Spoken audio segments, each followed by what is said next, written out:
This is all of it on WNYC. I'm Allison Stewart. You know, the Broadway season is drawing to a close, and tomorrow we'll close out our season of Broadway on the Radio. If you haven't been to one of these events, you are in for a treat. The cast and creative team behind some of the biggest musicals on Broadway come to the WNYC Green Space where they perform live and they talk about their work. And tomorrow at noon, we have a great one for you.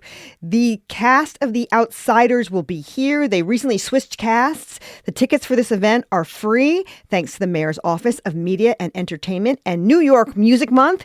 You can RSVP by going to wnyc.org/events. But please note the event is first come, first serve. RSVP does not guarantee entry, everybody. And if you can't make it in person, you can watch performances on our live stream as always, or you can just hear it on the radio. It all starts tomorrow at noon. Go to wnyc.org/events. Again, that's wnyc.org/events. Now, let's get this hour started with Civil Disobedience. My next guest, Dave Ambrosio, spent a long time not wanting to record his latest album. It's an album that features compositions by important figures of the 1960s jazz scene: Bobby Hutcherson, Jackie McLean, Joe Chambers, Duke Pearson. These songs were recorded for the Blue Note label in 1960s and inspired by the civil rights movement and anti-war ideals of the era. But in many cases, they went under the radar because the label delayed their releases. So Ambrosio knew he wanted to get more people familiar with this music, but it took him a while to get comfortable with the idea of re-recording them with his own band. To do it, he put together a group called Civil Disobedience, and now they have a self-titled album out. They'll also be playing Joe's Pub this Thursday, June 11th. Dave Ambrosio and Civil Disobedience joined me in WNYC's Performance Studio. Here's our conversation. So, Dave, you're going to play two songs for us. The first is for Duke P., written by the great Bobby Hutcherson. Duke Pearson was a jazz pianist. How did this song come together? Well, I think that it was a tribute to him and the work that he did at Blue Note Records in the 60s. He was a really important figure there, not only as a musician and an innovative player and composer and band leader, but also he was kind of a liaison between the musicians and the management of Blue Note at that time. And they actually, at one point, one of the two people who were running the label decided to retire, and they asked him to step up and be like an A&R person, and he was really influential in making a lot of these records that we're playing these songs from a part of the repertoire and recording them and making them happen. So, you know, he was quite revered by his fellow musicians, so they wrote a piece for him.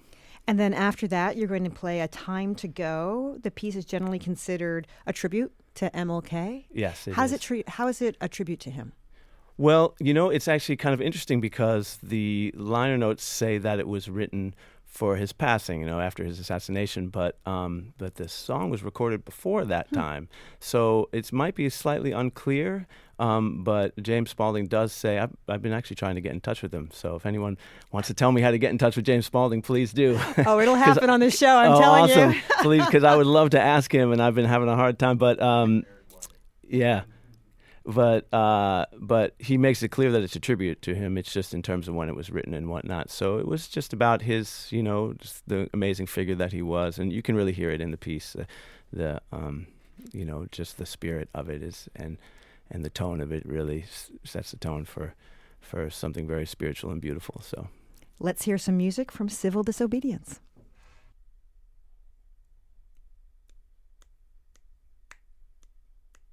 One, two, three.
That was Civil Disobedience, a band led by bassist Dave Ambrosio. They have a self-titled debut album out now, and they'll be at Joe's Pub on June 11th.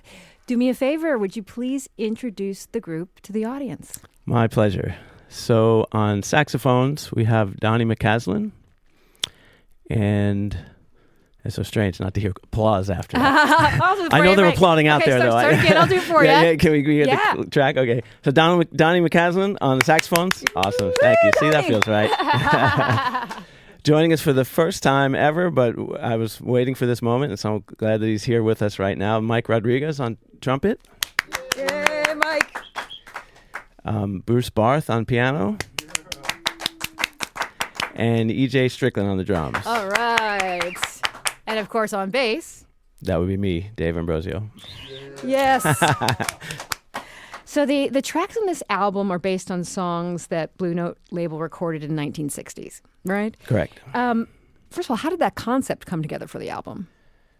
Well, so the concept just really, for me, just developed organically, because I just, as a musician, as I think all musicians do, we're just attracted to the things we're attracted to. And a friend kind of showed me some of these recordings and said, have you ever heard of these tunes before? And I was like, no. And I was so into them and thought they were such great music. And I'd wondered why I'd never heard, 60s Blue Note. Come on. So, I started transcribing them just because I wanted to learn them. And I started playing them with people. And then I started to notice that many others, not just myself, didn't, they didn't know this music. So I thought, what's up with that? And then I investigated a little more and realized that all these records were released later.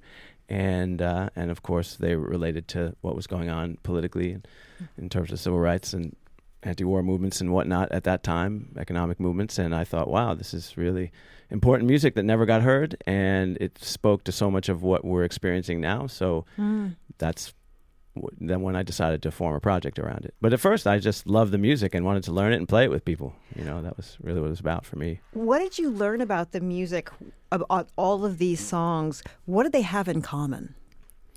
Well, in terms of the music itself, I think they were pretty modern for that time, but in different ways than we were thinking about modern music at that time in terms of like a kind of the music becoming more free. Certainly there was lots of people who were experimenting with music and being a lot freer than this. This music still stays within like kind of traditional structures and forms and whatnot, but it certainly like finds new territory with them and uses things like mixed meters and kind of odd phrasing and forms and whatnot to form these compositions, which there wasn't a lot of that happening at that time. And I thought, wow, it's a very interesting because I felt like it to me, it had the same feeling as some modern music today that like my peers were writing, except that much of it was really still rooted deeply in swing and that feeling and that sound at that time. So it was this interesting like mix of like the old and new to me, that I had never heard before. And I thought, wow, so cool. What was something that you wanted to bring to these songs? And then what was something you said, it's not broke, not going to fix it? To be honest, I didn't want to record this music for the longest time. Oh, really? Well, I just, first of all, how could we do it better than the way they did it? Which is, I guess that's not the point to do it better. But I mean, I just felt like it's sacred music in a way. And I just, always thought I would just be recording my own music because that's what jazz musicians do. We're just always looking forward and putting our voice. And so, to kind of speak for, to create a voice for these compositions and these musicians felt like, I don't know if that was something I wanted to get into, but it just felt important to me to do. And but I wanted to honor it in a way that kept true to it, but still put my own voice into it. And really, I think of it as our voice, the band. It's really about what the band does. And so my first approach was really just to rearrange it because a lot of these recordings had vibraphone because a lot of them were Bobby Hutcherson recordings and even the Jackie McLean records Bobby was on. So, and sometimes piano and then like saxophone, various saxophones and drums and bass. And so I thought, well, I always wanted to have like a kind of classic jazz quintet, 60s jazz quintet, tenor, trumpet, front line. So I rearranged them for that. And that's really all the changing that I did, other than the approach of the band. I just as a musician, that's the way I am. I like open approaches to things, and I try not to tell people too much about what to play or how to approach the music, and especially it's not mine. So I want to hear their voices in it. And so those are the only differences really, is that rearranging the music and letting it go where it needs to go. But otherwise, all the charts that I have, I just transcribe directly what they played. We're talking about Civil Disobedience, a band led by bassist Dave Ambrosio. They have a new self-titled album out, and they'll be at Joe's Pub on June 11th. Can we hear another song? Sure. What are we going to hear? We're going to play a Joe Chambers piece. Joe wrote so much music in this era and for these records, especially these Bobby Hutcherson records. And so we're going to play one of his pieces. It's called Arena, and it means peace.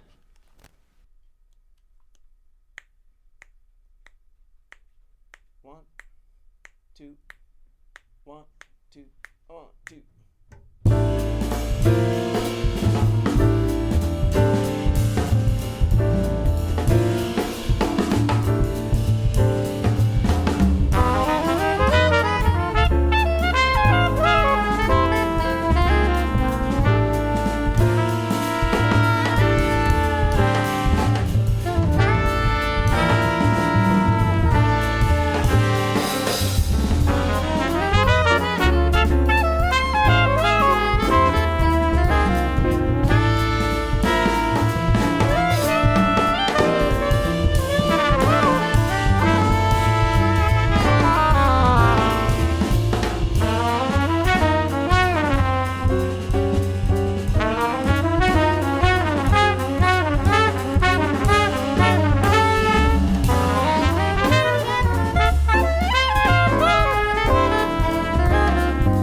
You're listening to Dave Ambrosio and his band Civil Disobedience. We'll be right back.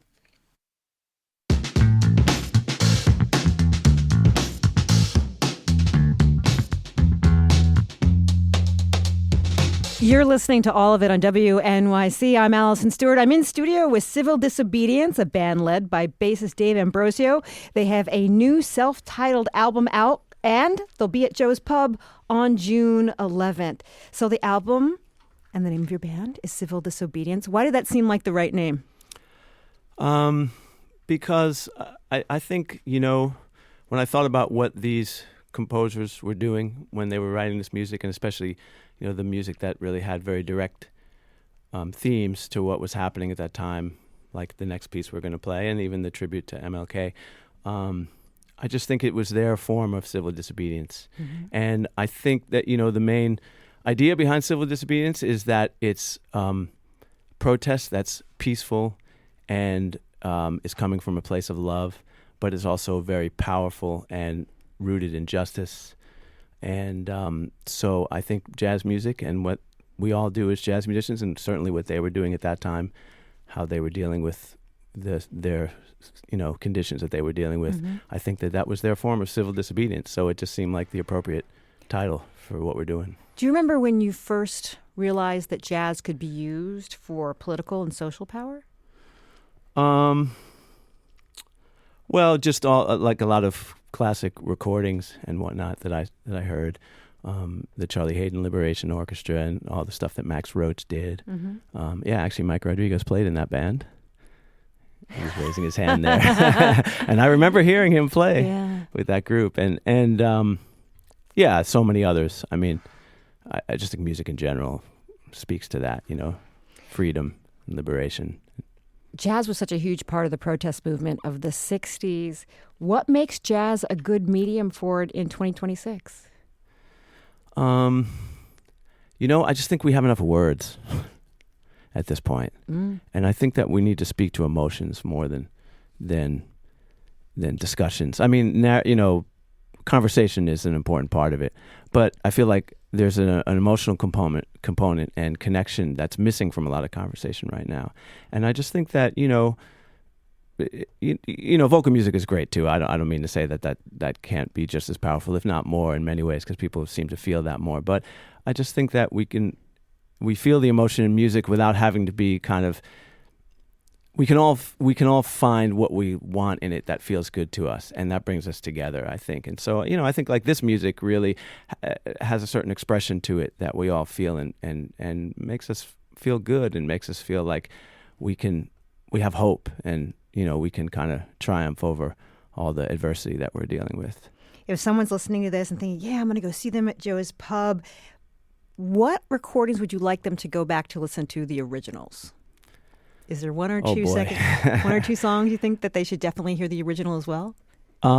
Sure, why not? I mean, they should definitely listen. I mean, that's the reason why we're doing this, is to give light to this music. So, there's a few Bobby Hutcherson records like Spiral and Medina and what is that? The Kicker, which not to be confused with the Joe Henderson recording.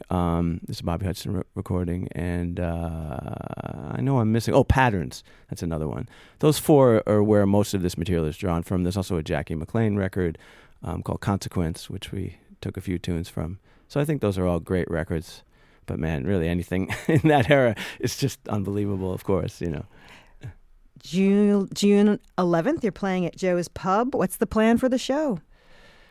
Just what we're doing right now, get up on stage and give all we have and try to, do justice to this music and connect with as many people through it, connect to as many people as we can through it. And, I just hope we have a great audience and people are ready to hear us and what we have to say musically and otherwise. We're going to hear one last song from you. What are we going to hear? We're going to play a Harold Land composition, and this is called Poor People's March. It was written for the Poor People's Campaign of 1968, and the record wasn't released until almost 1980, so it never got heard. I don't think anyone had played it up until then, or even now until us. But so it never got heard at that time. So I think it's a really important piece to remind us of an important time in history, an important movement in history. But the beauty of it, which I didn't know until just recently, was that when we premiered this music in 2018, there was a modern day Poor People's Campaign that was being developed, which is still running strong and growing and building now. So, it's kind of nice that we can play for something of the past, but also something of the present, too. This is Civil Disobedience. 1, 2, 1, 2, 1, 2, 3.